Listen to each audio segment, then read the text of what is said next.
Elhadj Bano était le papa du président colonel Mamadi Doumbouya.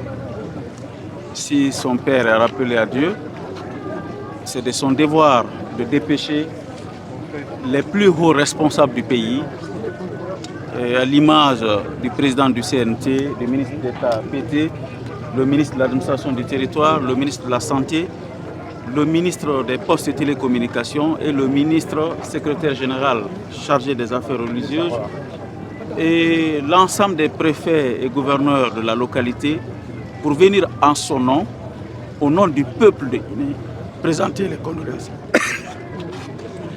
à celui qui a représenté pour lui, excusez-moi,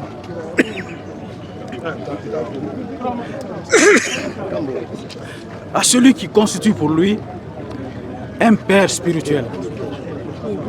Et ce papa, qui est Elhadj Bano, a consacré toute sa vie à la promotion de l'unité nationale, à la promotion du vivre ensemble.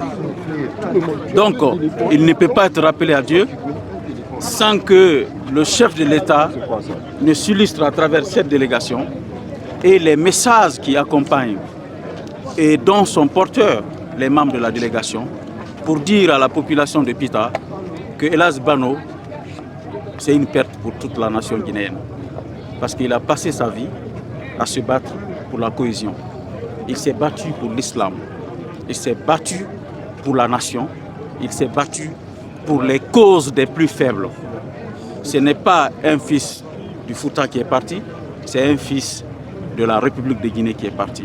Et c'est de notre devoir de venir présenter à la famille, en plus de la contribution symbolique, les messages du président, du chef de l'État, et dire à la population de Pita d'accepter, parce que Dieu a repris ce qu'il a donné.